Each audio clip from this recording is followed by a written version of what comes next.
শুল্ক প্রত্যাহারেও বাজারে দাম কমেনি পেঁয়াজ ও আলুর।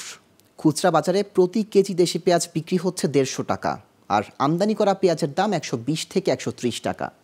বেড়েছে আলুর দামও, বিক্রি হচ্ছে প্রতি কেজি ৭৫ টাকায়। তবে কিছুটা কমছে মাছের দাম, আর সবজির দাম খানিকটা কমলেও ক্রেতারা বলছেন ভিন্ন কথা। ব্যবসায়ীদের দাবি এখনও বেশি দামেই পণ্য কিনতে হচ্ছে, এর মধ্যে বেচাকেনা কম।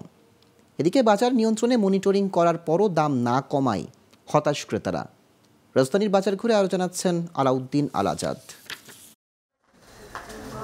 বাজারে গিয়ে স্বস্তি নেই রাজধানীবাসীর। সরকার শুল্ক প্রত্যাহার করলেও দাম কমেনি আলু ও পেঁয়াজের। ব্যবসায়ীরা জানান বেশি দামে কেনেন বলে বেশি দামে বিক্রি করতে হয়। বাজার মনিটরিং এর পর দাম আরও বাড়ে বলে অভিযোগ করেন ক্রেতারা। যেদিন মনিটরিং এ আসে ওই মনিটরিং চলে গেলে তারপরেই দেখা যায় 10 টাকা 20 টাকা করে আরো বেড়ে যায়। ঠিক আছে, এখন আমি জানি না মনিটরিংটা আসলে কেন করে, এটা কি বাড়ানোর জন্য করে না কমানোর জন্য। জায়গা মতো যা জরিমানা যদি না করতে পারে তাহলে এখানে এসে কি লাভ? ম্যাজিস্ট্রেট তো শিক্ষিত, আমরা তো মূর্খ। এদিকে চড়া দামে স্থিতিশীল রয়েছে ডিমের বাজার। উৎপাদন ভালো হলে ডিমের দাম কমবে বলে জানান ব্যবসায়ীরা। ডজন 145, 30টা 370, এখন ডিমের দাম কমতেছে। আমরা তো অন্য রান্না বান্না করতে পারি না, সো হলে যে খাবার দিয়ে পাশাপাশি যদি ডিমটা আমরা চালা যেতে পারি, মানে প্রাইসটা একটু কম হয়, it is better for us. বাজারে প্রতি কেজি ব্রয়লার মুরগি বিক্রি হচ্ছে 190 টাকা, সোনালী মুরগি 320 টাকা, দেশি মুরগি 600 টাকা। ক্রেতারা বলছেন মুরগির দাম এখনো বেশি।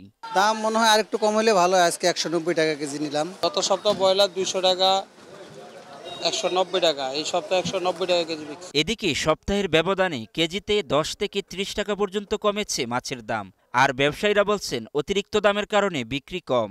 মাছের বাজার আগের চেয়ে একটু এখন খারাপ, একটু দাম একটু বেশি, আর বাজারও বেচা কিনা একটু কম, কাস্টমার কম আসে। দেশি মাছ যেরকম নদীর চিংড়িগুলি এখনো 1000 টাকার উপরে কিনতে হয়, আর চাষের মাছগুলো মনে করেন 700-800 টাকা। আর রুই মাছটা দেখা গেল একটা সময় আর কি, গত মাসেও দেখছি 500 টাকা, আজকে 380 টাকা 400 টাকা পর্যন্ত নামছে। দ্রব্যমূল্যের অবস্থা খুবই খারাপ, অনেক চড়া, যার ফলে এখন এইভাবে নিতে হচ্ছে, আমাদের তো আসলে কিছু করার নাই। এদিকে বাজারে উঠতে শুরু করেছে শীতকালীন শাকসবজি। কিছু সবজির দাম কমেছে, তবে ক্রেতারা বলছেন ভিন্ন কথা। তারা জানান মধ্য ও নিম্নবিত্তের আয়ের সাথে বাজারের কোনো মিল নেই। লাউ 80 টাকা ছিল, 80 টাকাই। আর কপি গত সপ্তাহে ছিল 70 টাকা, 50 টাকা আসছে।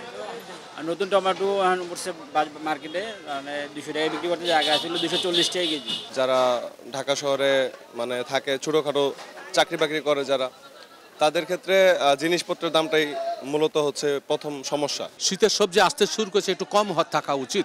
নিত্যপণ্যের লাগামহীন বাজারে স্বস্তি ফেরাতে প্রয়োজনীয় ব্যবস্থা নেওয়ার আহ্বান জানান ক্রেতারা। আলাউদ্দিন আল আজাদ, গ্লোবাল টেলিভিশন, ঢাকা।